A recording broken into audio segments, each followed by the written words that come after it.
inflation. And this just shows you what happened at the end of 2008 and the beginning of 2009 with respect to our monetary policy. And this is something most Americans aren't aware of, but they should be. How many of you have seen this chart before, by the way?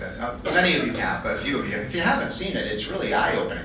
What happened in October of 2008 during the crisis was that Ben Bernanke just opened the spigots, right? And he was running the printing process literally 24/7, shoveling literally trillions of dollars into the economy to try to get Americans to spend, right? And you can see what happens here. The monetary base, this chart is a little bit out of date, but if I updated it through now, the monetary base in the last 16 months has doubled. That is to say, there are twice as many dollars in the economy today as there were 16 months ago. That's a problem. Why? Because we all know from our Economics 100 course, remember this, inflation is just too many dollars chasing too few goods. Now, the reason this hasn't caused inflation now is because Americans are still financially panicked. Basically, the easy way to explain this is Bernanke is just, shoveling money into the economy, and guess what? Americans weren't spending it. They were almost literally putting that money under a mattress. That is to say, we use the term the velocity of money. You may remember that from your Economics 100 course. So the volume of dollars went up, but the velocity of the money went down. That is to say, the money wasn't circulating. Here's the challenge that Ben Bernanke faces, and the reason I think that we are going to see rising inflation rates over the next 2, 5, and 10 years. Because as people feel confident about the economy, hopefully we're in the starting stages of recovery, as they start spending, then you're going to have, I think, an inflationary effect. And I'm not saying that we're going to have hyperinflation, but I do think we're going to see the inflation rate go from 1 or 2% now to 3, 4, maybe 5%. That's not a disaster, but it's certainly suboptimal. Okay, if you'll show the next chart. You can see that one of the things that really has been an engine for the growth of the economy has been the reduction in long-term interest rates over the last 25 years. And what I think we're very much at risk at right now is that we're going to see higher interest rates. And if I would make only one prediction to you all in this room this morning, I'm not very good at making economic predictions, but I will predict this with high certainty. Maybe you can have me back in 2 or 5 years. But interest rates are going to be a whole hell of a lot higher in 2 to 5 years than they are right now. If you want to refinance your house, now is a good time to do it, because you're never going to see interest rates as low as they are right now. And one of the reasons that interest rates are going to, there's 2 reasons interest rates are going to go up, in my opinion. One is for the reason I just explained, that because of all this money, you're going to see more inflation. And of course, when inflation rises, so do interest rates. And the other reason, what's the other reason we're going to see higher interest rates? Because Barack Obama wants to borrow $10 trillion over the next 10 years, right? And if the federal government's going to borrow $10 trillion and it's not building buyers, the only way you can get buyers for that debt is by raising interest rates. If you'll show the next chart, I'm going to speed along because I want to take some questions. I just want to make a point about this. I like to look at various sectors of the economy where prices are rising.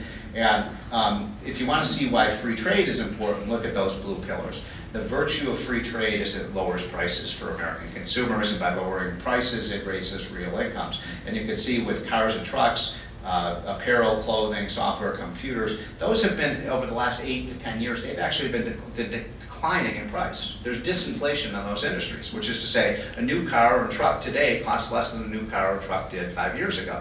And a new car or truck today is of higher quality. That's a very good thing for consumers. It's also true of clothing and software and computers. Then if you look at these other areas, I'll leave aside energy for a second because that's a special case. But look at the other 2 sectors of the economy where prices are rising out of control. Isn't this interesting? Education and medical care. Now, what do those 2 sectors of the economy have in common?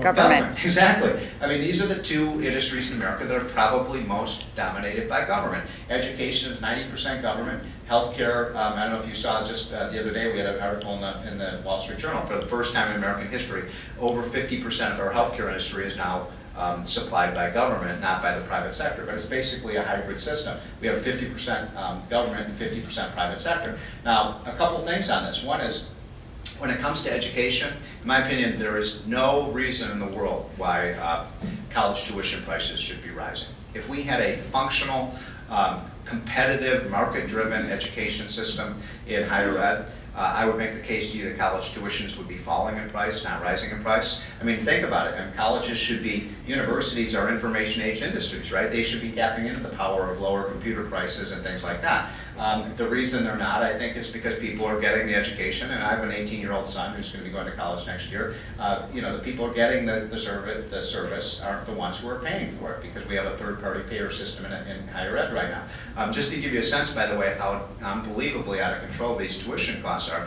my son is looking at Northwestern, which is outside of Chicago.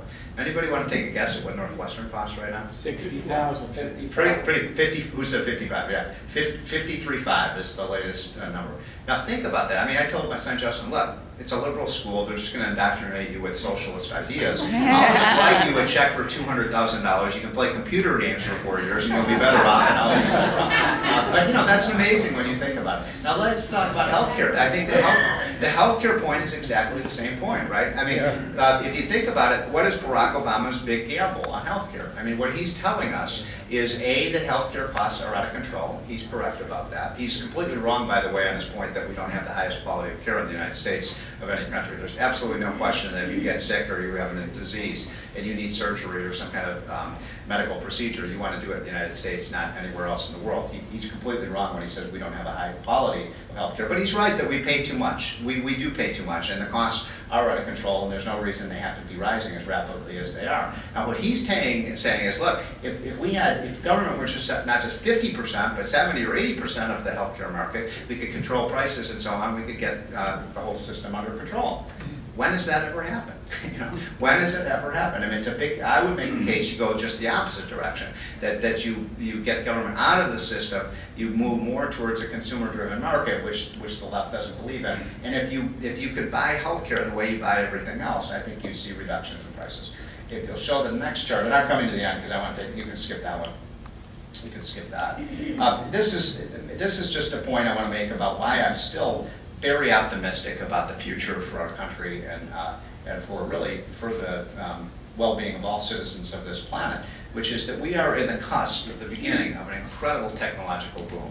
And we've all lived through this for the last 20 years, but I think it's just the beginning of this digital age that is going to make incredible increases in productivity for our children and grandchildren, and it's a damn exciting time to be alive. And one of the ways I'd like to kind of give people a sense of the incredible revolution that's happened in technology that has improved all our lives is by showing this chart, which shows how long it takes from time a technology is developed or a new invention is developed to the time the average person can afford it. And